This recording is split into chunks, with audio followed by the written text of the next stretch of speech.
come gli pelicanti fusami e tesoro suo, e le nuove oiseaux qui viennent de chuter, ces oiseaux sont si tante puants, ils peruviennes Eh bien, bonjour pour ce cours du jeudi 19 novembre. Alors, on se retrouve lundi de toute façon pour faire des exercices. Donc, on fait la suite du mouvement dans un champ électrique. Donc, on est toujours dans le grand 3, petit 2. Et donc, on a fait lundi la démonstration, mais vous connaissez déjà pour le boulet la démonstration de la loi de Newton, la deuxième loi de Newton pour donc le mouvement de l'électron. Et puis là, en fait, on va faire quelque chose qui est légèrement différent. On va revoir l'aspect énergétique. Voilà. Donc, en fait, l'aspect énergétique, je souhaite que vous tombiez dessus parce que c'est beaucoup moins long que Newton et c'est beaucoup plus simple. Voilà, il faut juste connaître, de toute façon, on va les voir, les deux théorèmes qui sont vus normalement en première, mais on les voit maintenant séparés. Donc, j'ai fait un petit rappel, vous l'avez sur votre feuille, sur le champ électrique créé par un condensateur plan. Donc, les condensateurs, en fait, ce sont deux plaques, comme ça, avec des charges des deux côtés. Alors, vous allez me dire, ouais, c'est bien, c'est vraiment des choses pour faire des exercices. Ben non, en fait, il y en a dans vos portables, il y en a dans les télés, etc.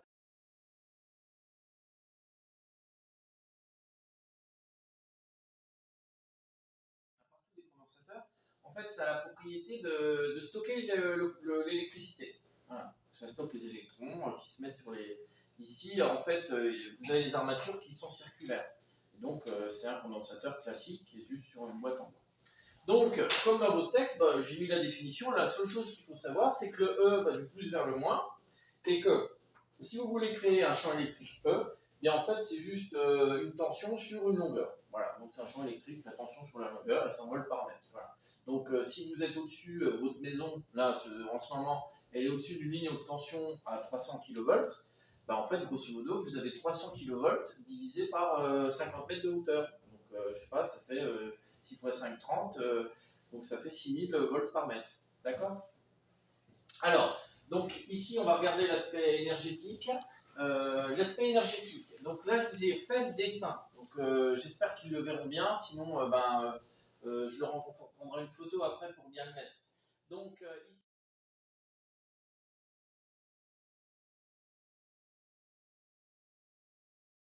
ici, vous avez, c'est un exercice d'illustration comme ça. Alors, j'ai pas mis d'électrons cette fois-ci. J'ai mis un noyau d'aluminium, enfin un ion aluminium, excusez-moi. Et donc, on va l'accélérer jusqu'à une armature ici qui est chargée négativement. Donc, l'ion aluminium va être attiré par l'armature, mais il y a un trou, et donc il va passer à travers. C'est un peu le principe d'une sorte de canon à ion aluminium. Alors là, j'ai mis un peu tout, vous regarderez sur la photo. L'idée, c'est de faire un beau dessin pour voir ce qui se passe. Bon, on a mis 0 volts, on appelle ça une masse, une sorte de râteau ici pour indiquer qu'il y a 0. Et puis, il faut bien donc une tension négative, on a mis moins 5000 volts. On dira 5000 volts, vous verrez plus tard pour le souci d'avoir des nombres positifs. L'important, c'est qu'il y a un moins pour indiquer que c'est négatif. Alors ici, vous avez les valeurs. Alors oui, c'est vrai que dans votre énoncé que je vous ai envoyé, en fait, j'ai pas mis la tension. La tension U est de 5000 volts, d'accord, pour faire les applications. Alors, il y a deux façons de résoudre ce 3, alors avec Newton, mais c'est super long, mais deux façons simples de résoudre ce problème pour déterminer la vitesse en A, en sachant qu'il n'a presque pas de vitesse à l'origine. La première façon, c'est le théorème de l'énergie cinétique. Alors, le théorème de l'énergie cinétique, on l'a vu normalement en première, mais je réexplique tout, c'est assez simple. D'ailleurs, tout le monde, ils m'ont dit, ah monsieur, c'est super simple. Donc, c'est super simple. Le théorème de l'énergie cinétique, alors ça marche même avec les frottements, c'est que la variation de l'énergie cinétique, donc l'énergie cinétique finale moins l'énergie cinétique initiale, c'est juste égal à la somme des travaux des forces. Donc, mettons qu'il n'y ait qu'un travail de force. J'ai pris l'exemple d'une brouette tout à l'heure. Vous voulez faire un travail sur une brouette. Votre travail, c'est la force de pousser sur la brouette multipliée par la distance. D'accord? Donc, en fait, c'est F multiplié par L. Donc le travail, c'est F fois L en physique. La force fois la distance. Et l'unité, c'est le joule, entre parenthèses. Donc W est égal à F fois L. Alors c'est un peu plus compliqué, en fait, c'est la force scalaire la distance, F scalaire AB. Et donc, je rappelle le produit scalaire, F scalaire AB, c'est F fois L, fois le cosinus de l'angle entre la force et la distance. Bah oui, parce que, je disais tout à l'heure, si vous commencez à pousser votre boîte avec un angle de 80 degrés, le travail, ça va être vraiment pas terrible. C'est pour ça qu'il y a un cosinus. Mais ici, on s'en fiche, on a un cosinus qui est égal à 1, puisque l'angle est égal à 0 degré. Donc, on dit F fois L. W est égal à F fois L. Donc, la variation de l'énergie cinétique est égale à la somme des travaux des forces. Donc j'écris 1 demi de MVA est égal à 1 demi de MV0, qui est égal à la F fois L, la force électrique fois L. Et donc je l'ai mis sur la démonstration, donc là je ne vais pas aller plus loin.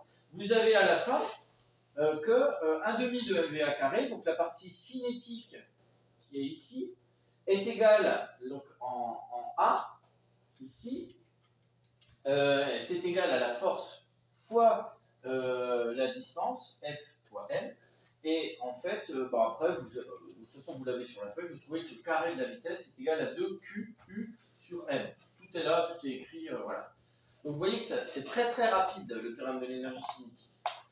Bon, pour l'énergie potentielle, donc on part, la deuxième démonstration, super simple, mais on l'a déjà vu avec vous, c'est la démonstration de l'énergie mécanique. Ici, il faut rajouter une énergie potentielle, je voulais commencer par ça juste à l'instant, parce qu'en fait, l'énergie potentielle de pesanteur, on s'en fiche. Là, en fait, vous ne pouvez pas le savoir, l'énergie potentielle électrique, c'est Q fois la tension. Enfin, c'est comme ça, plus une constante, mais ici, qu'on prend U. Donc, l'énergie potentielle électrique, c'est Q fois U. Ça va. Et donc là, vous faites la même chose qu'avec un boulet qui tombe. Tout simplement, si vous dites que l'énergie mécanique au point 0, donc au point initial, est égale à l'énergie mécanique au point A, donc au point final. Donc 1 demi de mv0 carré plus QU est égal à 1 demi de mva carré plus QU. Alors, sauf que c'est U ici en A, d'accord, qui est négatif, entre parenthèses. Donc, vous faites la résolution et vous trouvez, c'est bizarre, vous trouvez la même chose que tout à l'heure. Donc vous voyez qu'il y a deux façons, soit vous faites la conservation de l'énergie mécanique, parce que là il n'y a pas de frottement, vous êtes tranquille, soit vous faites le théorème de l'énergie cinétique, qui est super puissant, et en plus, même s'il y avait des frottements, vous auriez pu les rajouter. On fera ça au cours de l'année dans une autre partie où il y a du frottement. Mais vous voyez que ça marche très très bien.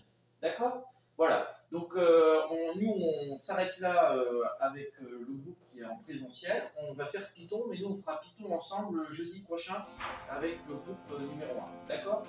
Voilà, merci et bon courage pour revoir cette feuille. Et les mauvais oiseaux qui viennent de chuter, ces océans sont si tant et puants, ils préviennent les toisés angoisseux, du bec aussi de son sang douloureux. Vivre le temps quand ces oiseaux